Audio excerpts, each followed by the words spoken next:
I will share today for use by anybody in the world.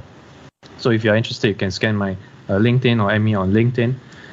So I run the Sensors.ai labs in Singapore, and we work on a very multidisciplinary approach. I started my lab about 3 years ago, and we focused a lot on materials development and the intersection of materials, devices, and artificial intelligence. And through this kind of, I hope, virtuous cycle, we are able to create, many different kinds of technologies that can benefit robotics and healthcare. In particular for today, I will talk a bit about some of my work on sensor materials, making tactile sensitive materials for use on robots and prosthetics.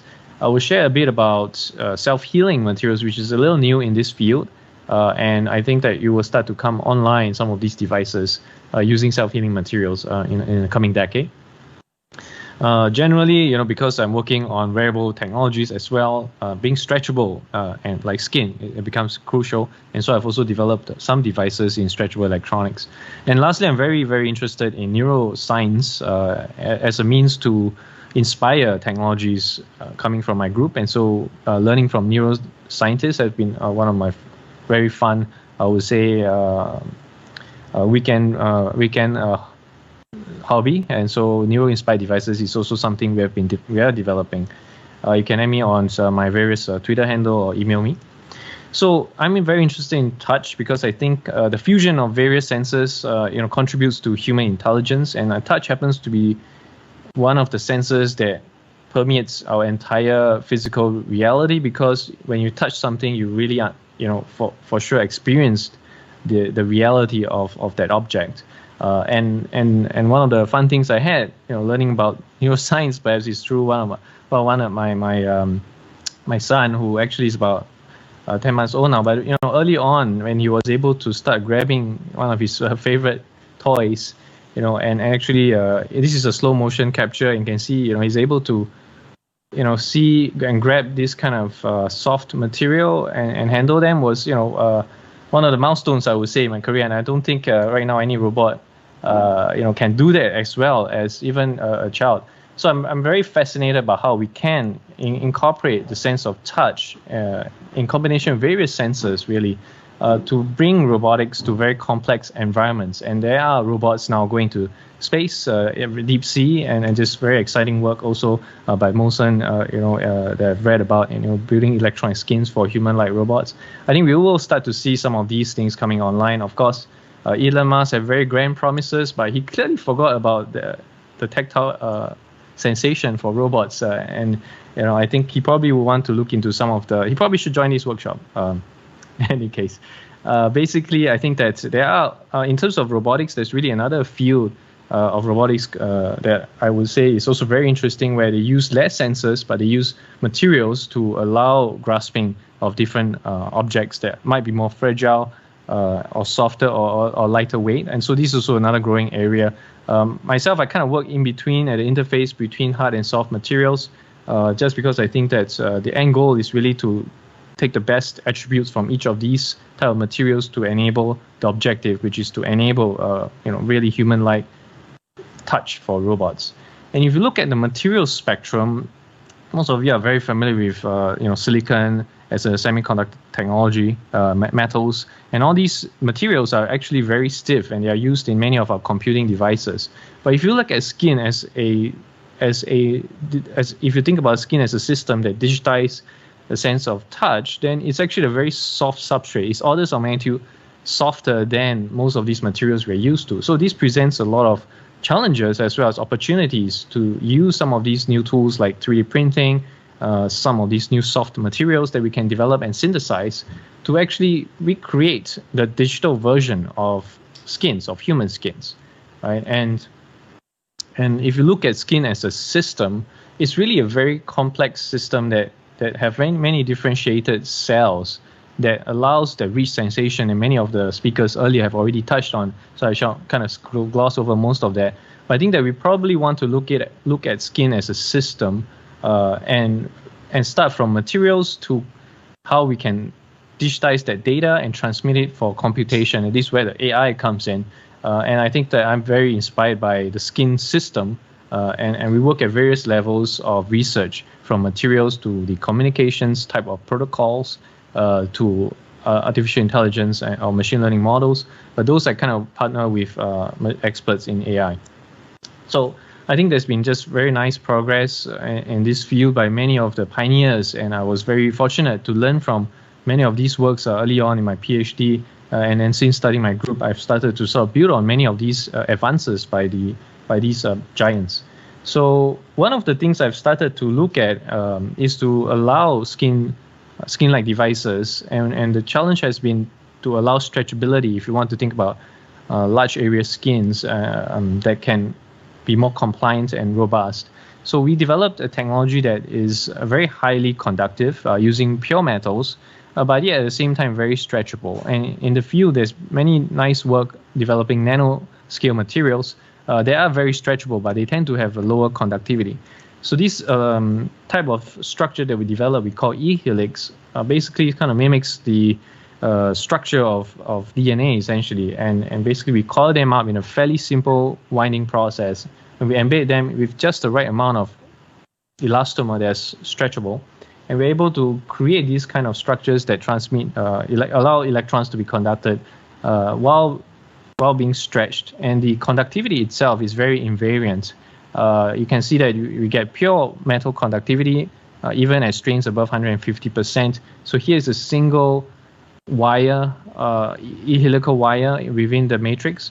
In the lab we have gone on to make multiple wires in the same matrix, and we see the same kind of results. And what we found really through simulations is that we do see some change in the strain, residual strain, when you release them. And what we found is that the ratio of the elastomer, basically the soft material, to the stiff material, in this case the metal, is very important. And if you have just a 1-to-1 type of ratio, you will not be able to have a residual strain that is not observable. And what we found is that as you increase the volume of the elastomer, you start to see the residual strain dropping below 5%, which I think is more than sufficient for many of the applications in robotics and wearable electronics. So the reason for the residual strain really comes from energy loss.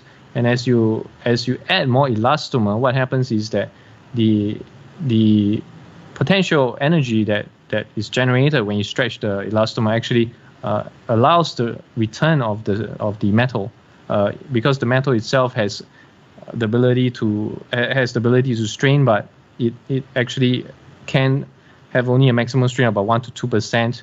The coiling allows a little bit more, but then if you have enough rubbery material, you can actually bring that metal back into its original shape. And this is quite important, I think, if we will start to scale technologies that allows humans and robots to interface with the world. One example is sort of a VR glove or gloves for robots that allow you to interact.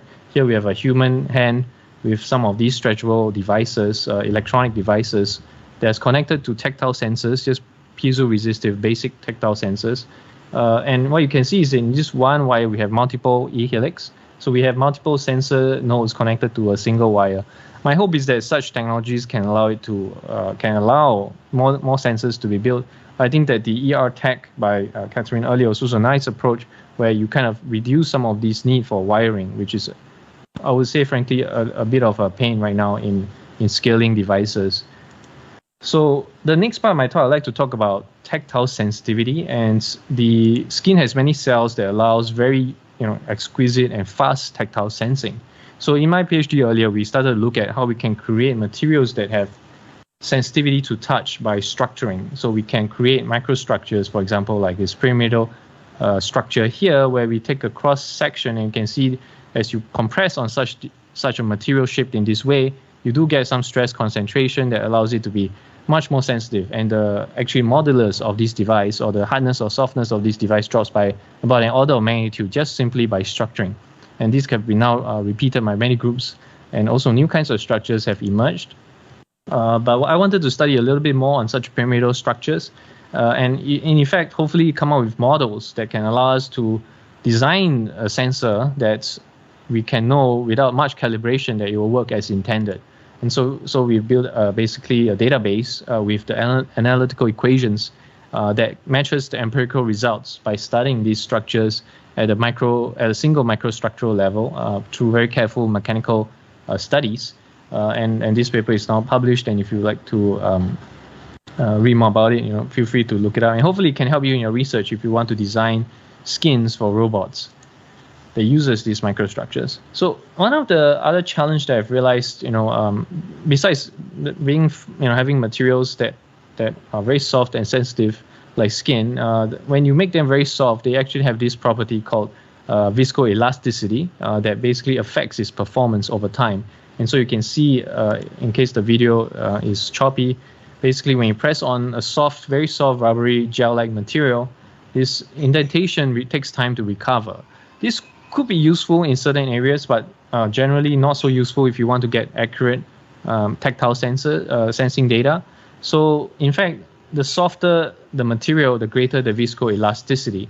Microstructuring to some extent can reduce that, but I think that's it's still not good enough, I think, for very good repeatable performance. So we started looking at this and we said, well, we can make these microstructures. Can we use metals as a hybrid material to enhance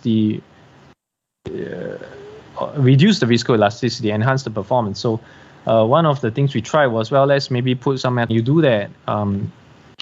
Of course, we were naive and we were hoping it would work. Of course, it didn't turn out that way because we started to get all these really terrible morphologies of cracked metal films. But then, through a bit of luck and trial and error, we actually put a soft layer that then allow us to create very nice structures, cracked structures on these pyramids, which then basically, when used in a piezoresistive device that basically has electrodes that implane to each other, the resistance change is now a lot more sensitive compared to a random type of cracks. But at the same time, it actually reduces the hysteresis to about less than 5%, on average about 3%. And I think we probably can go a little bit lower, but I think 1% is about as good as we have gotten in the lab. Basically, if you look at using soft materials, they will have this hysteresis, and this affects your performance. Whereas using our sensor, you get more or less repeatable results.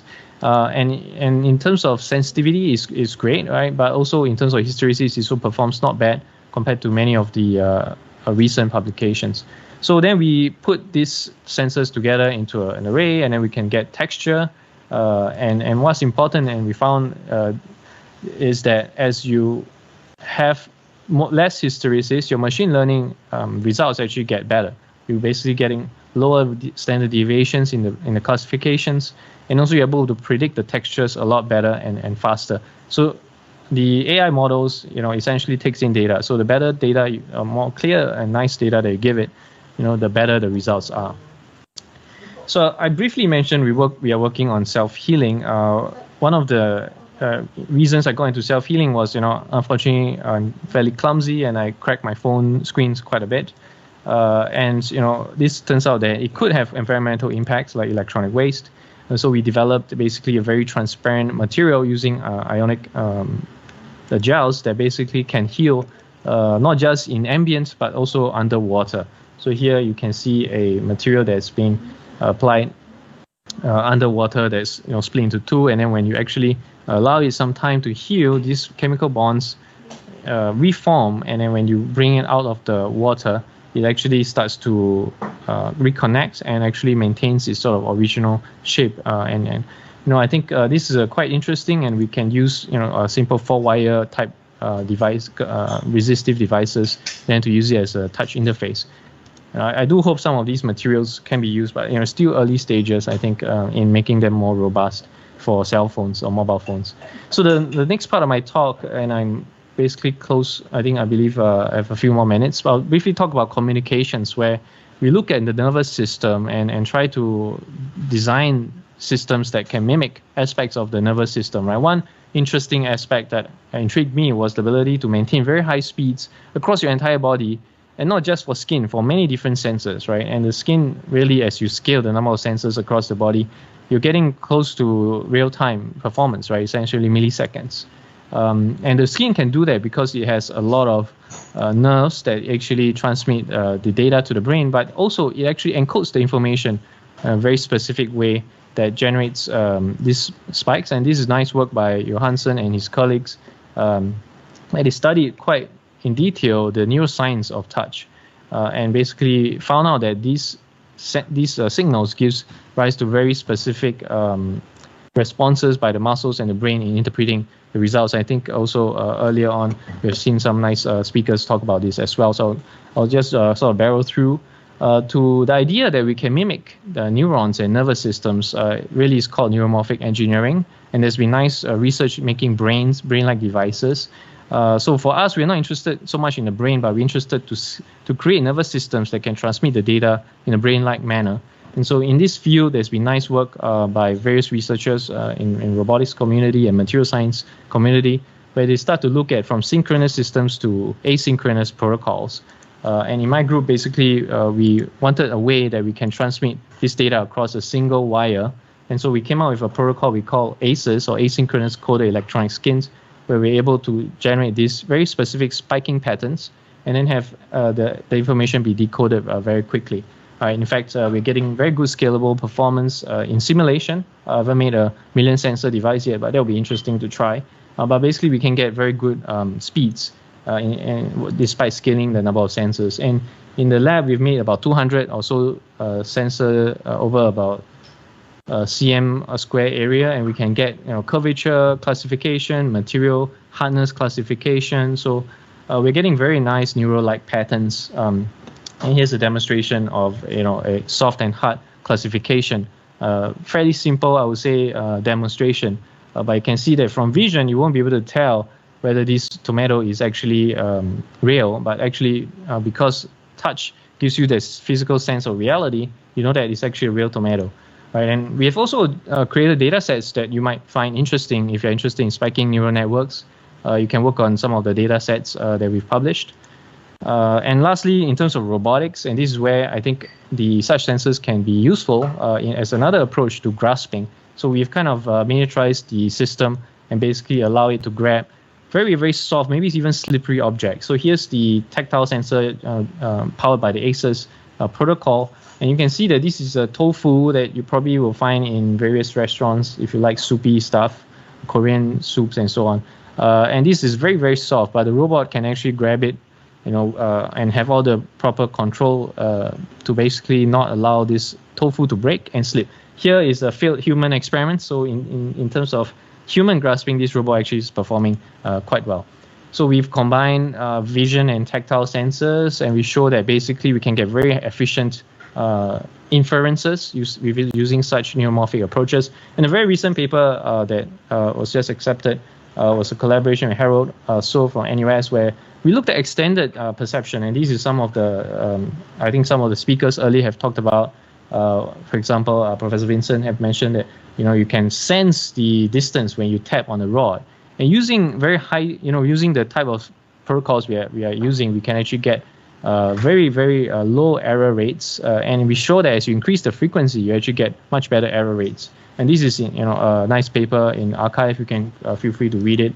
And lastly, to really make robots safe, maybe we want to look at pre-touch events, so proximity. And so here you can see the proximity sensor and pressure sensor that we developed, where the material can allow proximity sensing at the same time pressure sensing, and here is demonstrated through the LED intensity here.